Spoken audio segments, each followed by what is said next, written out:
Unicorn startups के हवाले से अगर देखा जाए तो हमारी नेबर कंट्री ने एक और रिकॉर्ड ब्रेक कर दिया है। अगर देखा जाए 2016 में 14-15 स्टार्टअप्स जो है वो भारत के अंदर थे, लेकिन साल 2022 में अगर देखा जाए तो 107 यूनिकॉर्न स्टार्टअप्स जो है वो चल रहे हैं। पिछले 7 सालों में अगर देखा जाए तो 9 टाइम ज़्यादा जो है वो ग्रोथ देखने में आई है भारत के अंदर। और अनफॉर्चुनेटली अगर मैं पाकिस्तान की बात करूं तो कोई एक यूनिकॉर्न स्टार्टअप भी जो है वो पाकिस्तान के अंदर काम नहीं कर रहा। और ख़बर ये है कि इंडिया के अडानी ग्रुप ने इसराइल की हैफा पोर्ट को ख़रीद लिया है। पूरी की पूरी पोर्ट ख़रीद ली है। इंडिया के गौतम अडानी ने इसराइल की एक पूरी बंदरगाह को ख़रीद लिया है। हैफा पोर्ट की क्या अहमियत है, क्या सिग्निफिकेंस है, और इसके ख़रीदने में भारत को क्या फ़ायदा होगा, इसराइल को क्या बेनिफिट्स होंगे, और पाकिस्तान पर या जो ये रीजन है इस पर क्या इम्पैक्ट होगा। पाकिस्तानी रोते हैं कि कैसे भारत में इतने यूनिकॉर्न आते चले यार। यूनिकॉर्न को एक बार हम बात छोड़ दें, पूरे जितने भारतीय हैं बाकी सब की बात छोड़ दें, सिर्फ अगर आप उन लोगों को देखो जो वेस्ट पंजाब से, सिंध से या ईस्ट बंगाल से माइग्रेट करके आए थे, या फिर हम सिंपल तौर पर पाकिस्तान वालों की बात करते हैं जो वेस्ट पंजाब से और सिंध से माइग्रेट होकर हिंदू और सिख आए थे। आज अब देखो दिल्ली हो, मुंबई महाराष्ट्र का उल्लासनगर हो, उत्तर प्रदेश के कई इलाके, जयपुर, भोपाल, अलग अलग जगहों पे जहाँ पे उनकी कॉलोनीज है भारत के पंजाब में, वहाँ पर एक बार आप उन लोगों के मकान देखो। जो लोग वहाँ से खाली हाथ आए थे उनके मकान देखो, उनकी संपत्तियाँ देखो। पता चलता है कि ये कैसी मेहनती कौम है जो वहाँ से खाली हाथ आने के बाद भी इन्होंने यहाँ पर आकर के अपनी मेहनत से अपने दम पे सब कुछ बना लिया। यहाँ पे आकर भी जैसे वो कभी वहाँ पर सेट हुआ करते थे, यहाँ पर भी आकर के उनको 10-20-30 साल जरूर स्ट्रगल करना पड़ा, तकलीफ हुई, लेकिन उसके बाद उन्होंने यहाँ पे स्क्रैच से शुरू करके एकदम ग्रास रूट लेवल से शुरू करके फिर से उसी लेवल पहुँच गए। और जिन्होंने वहाँ पर पाकिस्तान उनकी दुकानों पर, घरों पर, बाकी सब जगहों पर कब्जा किया, वो आज भी भूखा मर रहा है, वो तब भी भूखा मर रहा था। देखिए, सबसे पहले तो आप ये बात जान लीजिए कि दुनिया में कंट्रीज़ की कोशिश ही होती है कि दुनिया की ज़्यादा से ज़्यादा पोर्ट्स को वो ना सिर्फ ये कि वो ख़रीद भी सकें और उनको इस्तेमाल भी कर सकें। अगर हम सिर्फ चाइना की बात करें तो कहा जाता है कि China owns 100 ports in 63 countries. China की मैंने बात क्यों की? चाइना की बात मैंने इसलिए की कि ये जो ख़रीदारी है, ये जो परचेज़ है, इससे चाइना भी बड़ा गहरे तौर पर जुड़ा हुआ है। कैसे? तो कहा जाता है कि पोर्ट्स जो होती हैं वो गेटवे होती हैं। अब ये पोर्ट ख़रीदने के बाद, परचेज़ करने के बाद यकीनी तौर पर इंडिया के लिए ना सिर्फ ये कि मिडल ईस्ट के दरवाजे खुल गए, मिडल ईस्ट के लिए गेटवे का किरदार ही अदा करेगी, बल्कि इसके साथ साथ यूरोप और दूसरी जगहों पर ट्रेड और जो है, आप कह लीजिए कि समंदरी रास्ते से जो तिजारत है, जो भी ताल्लुकात हैं, मामलात हैं, वो सब बहुत अच्छे तरीके से आगे बढ़ेंगे। अब इस पे चाइना का मैंने ये कहा था कि बड़ा गहरा ताल्लुक है। चाइना का इसलिए गहरा ताल्लुक है, कहा यह जा रहा है कि इसी के पास जो है एक बे एरिया और पोर्ट, वो चाइना ने पहले ही उसको ख़रीदा है। चाइना भी वहाँ पर एक नया उसने वहाँ पर ओपन किया, खोला है। पहले मैं आपको डिटेल्स आपके सामने रखे देती हूँ। इस वक्त रॉयटर्स मेरे सामने ओपन है और रॉयटर्स की खबर है, Adani led group completes purchase of Israel's Haifa port. और इसमें कहा गया है, consortium led by India's Adani group has completed the purchase of Haifa port in northern Israel for 1.15 billion dollars, Israel's finance ministry said on Tuesday. और ये बात ये कही जा रही थी कि काफ़ी अरसे से, तकरीबन 5 ईयर्स जो है इसको लगे हैं, और इसके अलावा इसकी वजह से इंडिया और इसराइल के डेकेड्स पर फैले हुए जो ताल्लुकात, रिलेशंस हैं, वो बहुत स्ट्रेंथन हुए हैं। अच्छा, सिर्फ यही नहीं है, इसमें और भी काफ़ी कुछ शामिल है कि ये जो पोर्ट खरीदी गई है। देखिए, एक तो जब आप हैफा पोर्ट को देखते हैं तो इसकी जब आप हिस्ट्री में जानते हैं, ऑटोमन एम्पायर से लेकर उसके बाद तक, तो ये एक गेटवे का किरदार अदा करता रहा है ये वाला पोर्ट। और अब भी कहा यह जा रहा है कि इंडिया ने जब इसको ये ख़रीद लिया है, क्योंकि ये जो मैंने आपको बताया कि कंसोर्शियम लेड, इसमें ये आप जान लें कि 70% हिस्सा इंडिया का है।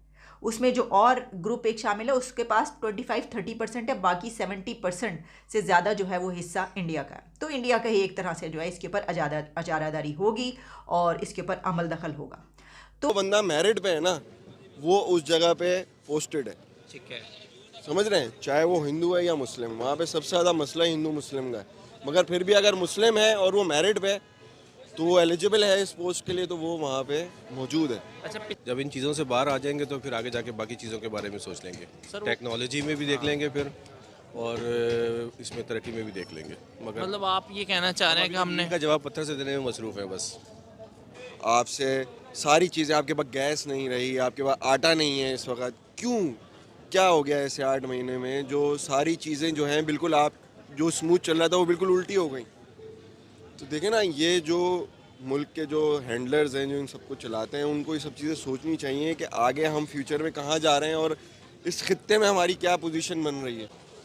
और वो लोग जो है ना, वो पहले नीचे का बोरा बंद करते हैं, बाद में आगे की सोचते हैं। तो वो एक तो सिंसियर भी बहुत है हमारे साथ, अपने लोगों के साथ चलो सिंसियर होंगे।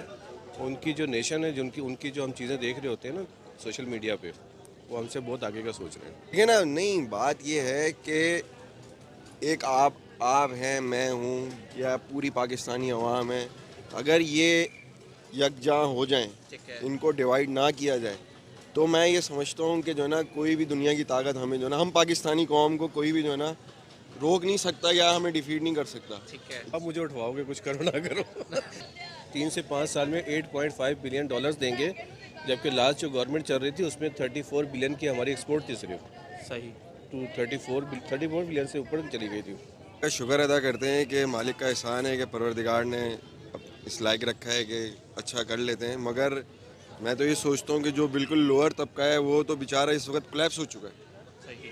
क्योंकि जो इस वक्त मामलात हैं महंगाई को लेके, और गैस नहीं है आपके मुल्क में, पानी नहीं है, बिजली नहीं है, कोई इंफ्रास्ट्रक्चर नहीं है आपके पास, तो ऐसे मामलात में आप कैसे सरवाइव करोगे, आप मुझे बताओ ना। ठीक है।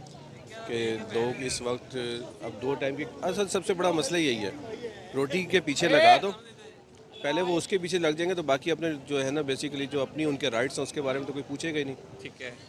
बेसिक राइट्स अगर उनको दे दिए, जैसे लास्ट में अभी पिछली गवर्नमेंट में मैं देख रहा था, लोगों को बेसिक राइट्स उनके मिलने लग गए थे, तो वो आगे के बारे में सोच रहे थे। मैं ये बोलता हूँ कि ऐसे 6-8 महीने में, अप्रैल मार्च से पहले तक सब कुछ स्मूथ चल रहा था, हम तरक्की कर रहे थे, खुशहाल थे, अच्छा खा रहे थे, सब कुछ सही चल रहा था, रूटीन के हिसाब से चल रहा था और फ्रीक्वेंटली चल रहा था और बूस्ट कर रहे थे हम ऊपर। तो ऐसा क्या हुआ 8 महीने में कि कोई बाहर से आपके पास पैसे भी आने बंद हो गए, आपसे बाहर एक्सपोर्टर आपसे काम नहीं कर रहा? नहीं, टेक्नोक्रेट्स बहुत अच्छे हैं उनके, वो अपने हर फील्ड के लिए उसी फील्ड का बंदा चूज़ करते हैं। हमारे तरह थोड़ी करते हैं कि बंदा जो है वो मोची था पहले, सही है। फिर उसको फाइनेंस मिनिस्टर लगा दें। ठीक है। ठीक है, वो पहले जो था वो दाल चावल बेचता था, फिर उसको फॉरेन मिनिस्टर लगा दें। ये वाले काम नहीं होते ना वहाँ पे। और इमरान खान यही कर रहा था, वो सबको यूनाइटेड ही तो कर रहा था। उसने आज तक आपने उसके मुँह से सुना है कि मैं पंजाबियों का साथ दूंगा या मैं सिंधियों का साथ दूंगा? उसने बोला भाई मैं पाकिस्तानियों का साथ दूंगा, मैं पाकिस्तानी हूँ। वही बात तो उनको क्लिक हो गई कि यार ये कौन बंदा आ गया है जो सबको यूनाइट कर रहा है। आप बात समझ रहे हैं? यूनाइट करने वाला बंदा जो है ना, एक लीडर ऐसा आया है जो सबको यूनाइट कर रहा है और इसी की हमें ज़रूरत है। सर हम लोग अपने साथ सिंसियर नहीं है तो कोई दूसरा आके हमसे क्या करेगा? वो आते ज़रूर हैं यहाँ पे। 2 काम है हमारे जो बेसिक जो स्ट्रेटजी मेकर्स हैं, और वो 2 काम बड़े अच्छे कर रहे हैं। एक काम वो हम पे गवर्नमेंट बड़ी अच्छी कर रहे हैं, ठीक है। और हमारे यहाँ आके बिजनेस बड़े अच्छे कर रहे हैं। बाकी तीसरा काम उनको कोई आता नहीं है, और ना वो करना चाह रहे हैं और ना हम करवाना चाह रहे हैं। इतना मैं समझ, वेस्ट पंजाब से, सिंध से माइग्रेट होकर के आए थे। वहाँ पे आप देखो, जैसे हम लोग फॉर एग्जाम्पल दिल्ली की बात कर लें, दिल्ली में आप इन लोगों के घर देखोगे, मकान देखोगे, आपको लगेगा वाकया गजब का डेवलपमेंट करा रखा है, वाकया बहुत पैसे वाले लोग होंगे, बहुत पैसे वाले लोग होंगे जो इतना सब कुछ अच्छे से डेवलप सब करा के रखा है। वहीं दिल्ली में आप कुछ और इलाके हैं जैसे मटिया महल, बल्ली महाराज, सीलमपुर, ओखला, इन सब जगहों पे चले जाओ, ऐसा लगता है कि पता नहीं कैसे 20-25 साल पीछे आ गए हैं डेवलपमेंट के मामले में।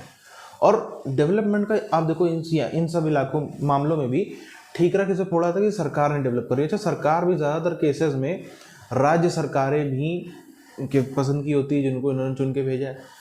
खास तौर पर ऐसे इलाकों में जो सबसे ज़्यादा अनडेवलप्ड इलाके हमारे भारत में हैं, वो माइनॉरिटी के इलाके ही माने जाते हैं। ये सर्वे कहता है, जितने भी इस देश के सबसे, जैसे भारत में जो सबसे ज़्यादा अनडेवलप्ड एरिया है वो है दिल्ली से मात्र 100 किलोमीटर दूर मेवात का।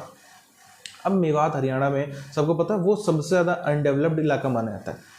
ऐसी जगहों पर और भी कई सारे हैं जहाँ पर आप देखोगे वेस्ट यूपी के कई सारे इलाके हैं, और लगभग हर बड़े शहर में कुछ ऐसी पॉकेट्स होती हैं, ओल्ड सिटी एरिया, भोपाल हो, हैदराबाद हो, मुंबई हो, कोलकाता हो, हर जगह का जो ओल्ड सिटी वाला इलाका होगा वहाँ पे आपको लगेगा कि हाँ हम यहाँ पे जैसे 200 साल पीछे 200 साल तो नहीं, 20 25 30 साल पीछे आ गए, एकदम डेवलपमेंट नाम की चीज़ ही नहीं है, सड़कें हैं नहीं, जो नालियाँ चल रही नालियाँ ही नालियाँ चल रही, खुले खुले नालियाँ, कोई गिर जाए तो मर जाए, इतने खतरनाक खतरनाक, इतना ऊपर से बिजली की भी कोई व्यवस्था नहीं है, एकदम पूरा अजीब सा ही माहौल वहाँ पर होता है। और वहाँ पर आप देखोगे कहीं पर भी पार्षद से लेकर प्रधान से लेकर विधायक से लेकर कई हिस्सों में सांसद से लेकर सब उन्हीं लोगों के द्वारा पसंद के होते हैं। ये भी नहीं कह सकते कि नहीं हमारे ऊपर कर दिया गया, कि वहाँ पे कोई हिंदू सिख जैन बौद्ध क्रिश्चियन वहाँ पे विधायक सांसद हो पार्षद हो प्रधान हो जो डेवलपमेंट नहीं करा रहा है, ऐसा भी नहीं होता है। तो यही चीज़ों का फ़र्क होता है जो हम कहते हैं ना कि पाकिस्तान में जब ये व्यापारी छोड़ करके आए थे वहाँ से, सिंधी पंजाबी व्यापारी जब वहाँ से छोड़ करके आए थे, तब अपने बिजनेस सारे वहीं पर ठप, मतलब वैसे ही वैसे छोड़ के आए थे। अगर खाली ये कौम उसी को संजो ले जाती, खाली उसको बढ़ाती ना, उतने ही को चला ले जाती, तो भी ये कौम आज अच्छा खासा सफल होती। इनके यहाँ पे ऐसे आटे के लिए लाट मार घूसे ना चल रहे होते। इन्होंने कुछ नहीं, सब ऐसी तैसी सब तबाह कर करके इस कौम ने सिर्फ और सिर्फ रख दिया। अब इसी के साथ साथ में आप देखो यहाँ पर क्या था, अपनी ज़मीन सब छोड़ के आए थे, सब कुछ छोड़ के आए थे, यहाँ पे आकर के उसी कौम ने स्क्रैच से चालू किया, जीरो से चालू किया। वहाँ पे अच्छे खासे धन्ना सेठ थे, यहाँ पे आके क्या थे, यहाँ तो कुछ नहीं थे। सरकार ने कोई मदद की, सरकार ने कोई मदद नहीं की। ना ही इन लोगों ने कभी आंदोलन निकाले कि हमको तो माइनॉरिटी का स्टेटस चाहिए, हम तो वहाँ से प्रताड़ित होकर के आए हैं, हम तो शरणार्थी हैं, हमको तो सरकार दे, हमको तो सरकार खिलाए, हमको तो ये, हमको तो वो, हम वरना सरकार नहीं देगी तो हम सरकार खिलाफ आंदोलन करेंगे, सड़कें जलाएंगे, भारत बंद करेंगे। कभी भी इस कौम ने ऐसा कुछ भी नहीं किया, सिर्फ अपने मेहनत पे ध्यान दिया, सफल हुए। कई जगहों पे आप देखो, कई जिलों में जहाँ पे लोग जाके बसे, उस जिले में जो लोकल लोग रह रहे थे वो उतने सफल नहीं हो पाए जितनी ये कौम आकर सक्सेसफुल हो गई।